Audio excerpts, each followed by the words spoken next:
I'm Mark Dresner, and this is the Research Insider, a special interview series featuring experts and leaders at the forefront of market research and consumer insights. The Research Insider is brought to you by the Market Research Event, the largest and most comprehensive conference in the world dedicated to elevating the business value of insights. Joining me today is David Krajicek. He is the COO of Consumer Experiences North America for GfK. David, welcome to the program. Thank you. Glad to be here. Great to have you. GfK, in partnership with IIR, which is the producer of the Market Research Event, recently completed an important industry study. The name of the study is The Future of Insights, appropriately. I want to talk to you a little bit about the findings. First of all, why you chose a 2-year window on this particular study? Why did GfK choose 2 years as the look ahead for the study? Well, I think that part of the reason for such a near-in look at the research industry is the dynamism and all of the change that is occurring in the market right now. And quite frankly, trying to pull out a crystal ball and guessing at 10, 15, or 20 years, given that dynamic environment and the pace of change, is unrealistic.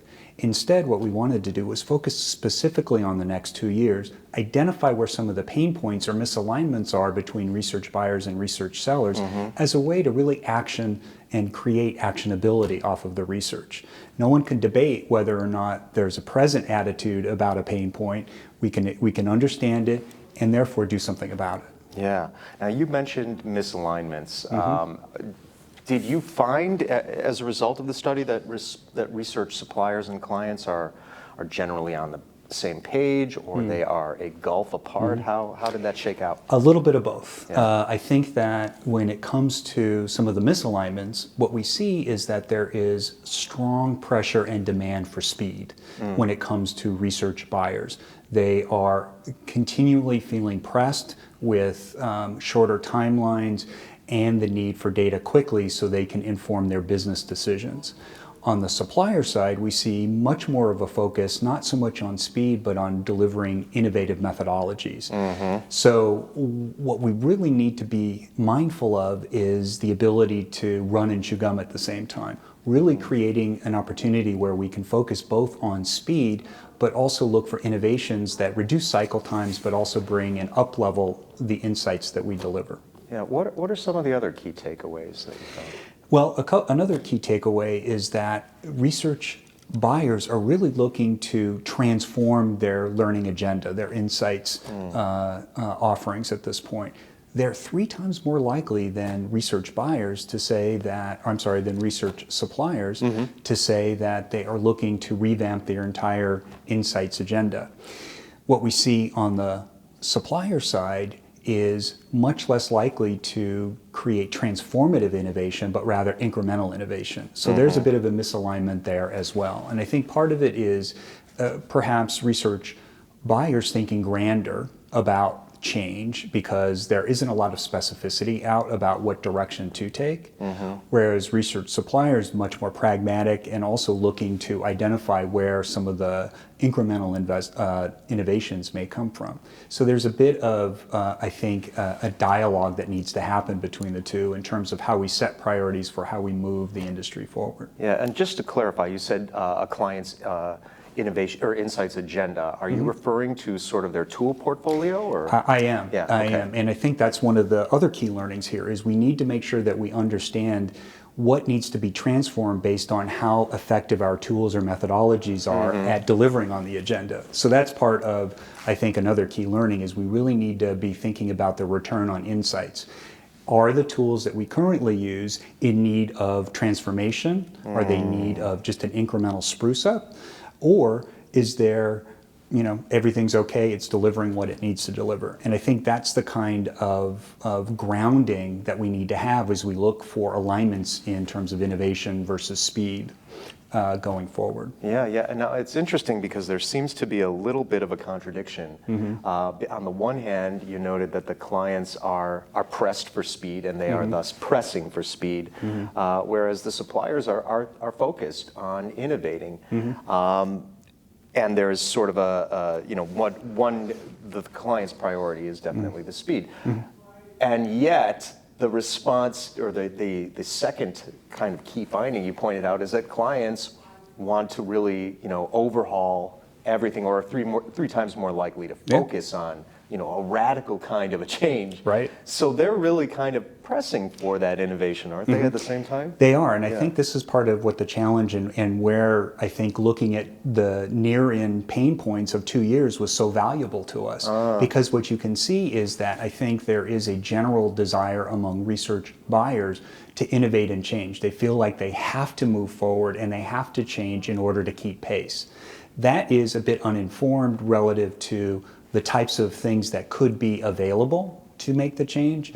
So that's one point. The second point, though, is that I think that the innovations that they are seeing from the research supplier side may be very pragmatic and very doable, but very incremental.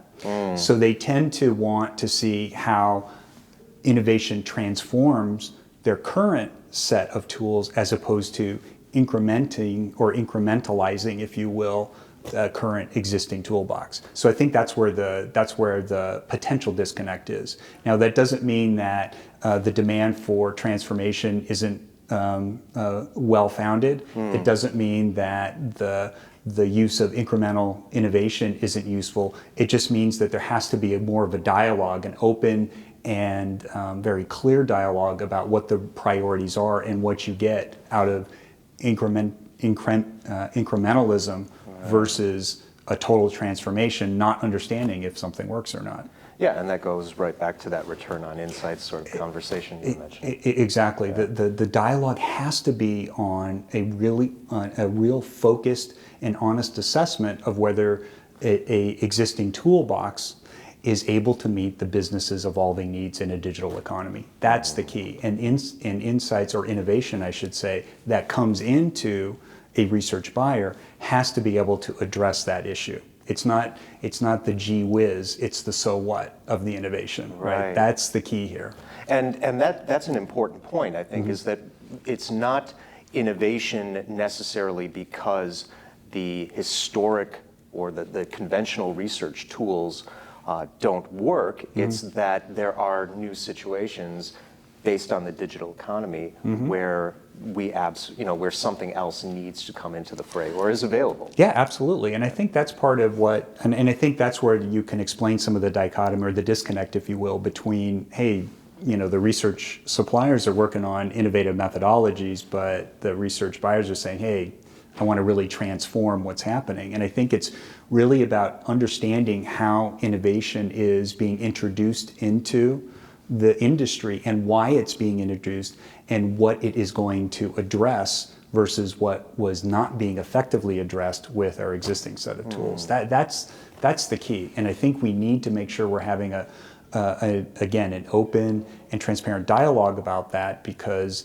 that's where the misalignment potentially comes from. Yeah. Now there was another important finding in the study about passive data. What can you tell me about that? Well, and this goes to the point about really wanting to create and leverage all of the different digital data sources that are out there. So although research buyers are 3 times more likely than suppliers to want to overhaul and reinvent their toolbox, only 6% of researchers are using passive data as part of their learning or their insights programs right now.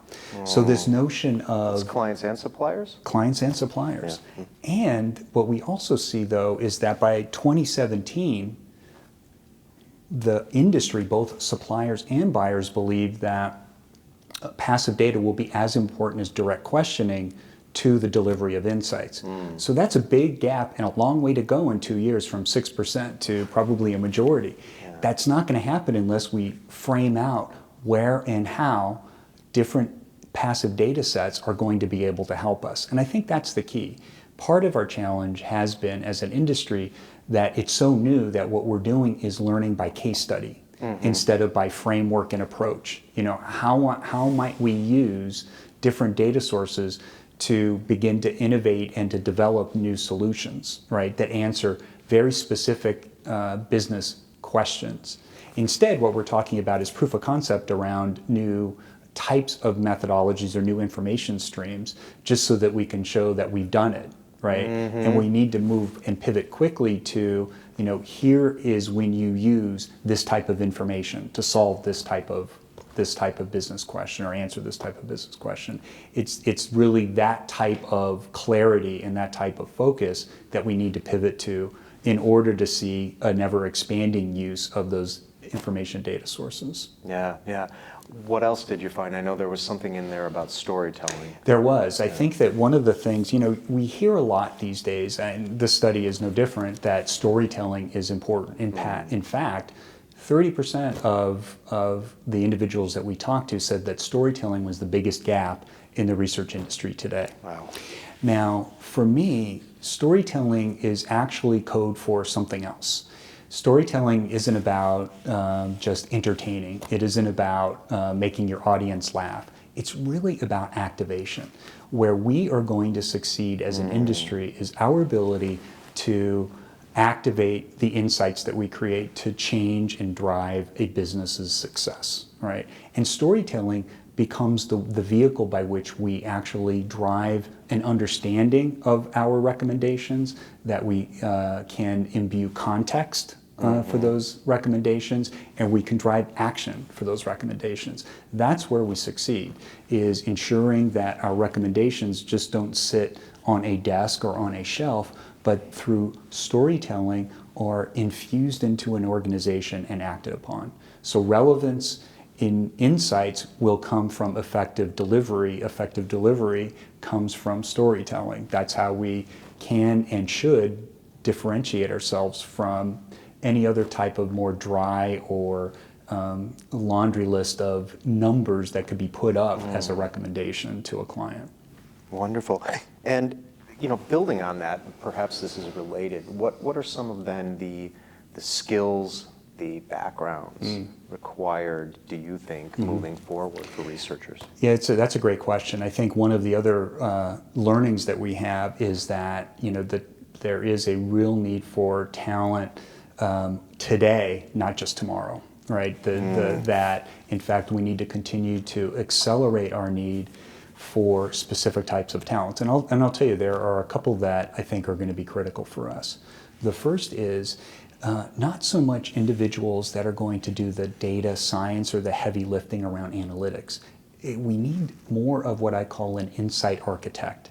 These are going to be individuals that can translate a business problem into a specific type of learning engagement. And what I mean by learning engagement is that they don't immediately jump to direct questioning or a questionnaire, but rather they are able to mine different data sources to put together a data ecosystem. That ecosystem, analyzed appropriately, starts to drive the insights. So you may have a primary research survey done, or you may not. But it lives within the context or constellation of certain data inputs. It's going to be that data architect, someone, or that insight architect, someone who can understand the business problem but knows the environment of data available to them, either on the client side or publicly available, or even within their own research supplier organization. Be able to put those together in an effective way, mine that ecosystem, deliver the question or deliver an answer to the business issue. And do it in a story, preferably. And do it by telling a story. That's the kind of skill that I think we're going to need. So it's not a data scientist, it's not a classical researcher, it's this interesting hybrid that also needs to understand the business dynamics, right? So it's what we would call the triple threat in baseball, right? I mean, someone who can do all three of those. That's a tall order, and I think we need to start now, not just finding those talents, but also educating them. I think that's one of the things that is also a pain point for the industry, is having enough budget and time and space to train individuals up in some of these needed skill sets. And I think that's what we see both on the research supplier as well as research buyer side. Interesting. So what's next then in terms of the study, in terms of rolling this out, in terms of making the insights applied to the industry? Well, this is our opening salvo, if you will, identifying some of the key imperatives that we believe are places that the industry needs to align. suppliers and buyers. Our next step is to be releasing a more in-depth report that summarizes the results of the study and puts even more context around the study findings. And frankly, our goal is to continue to share out and to talk about the results of the study. You know, we have an important window of opportunity and engagement as an industry to really align to some of the imperatives that we've identified. And again, we don't have all of the answers now, but the important point is that everybody recognizes where some of the issues reside and understands the specific topics that we need to address as an industry. Yeah, fantastic, fantastic. I'll look forward to that report. Great. And congratulations on the fantastic work. I'm looking forward to seeing what comes next. I know there's a lot in store here, David. All right. Thank you. Thanks for joining us today. All right, thank you. And that concludes this episode of the Research Insider. If you'd like to learn more about the Market Research Event, or TMRE, visit us online at themarketresearchevent.com.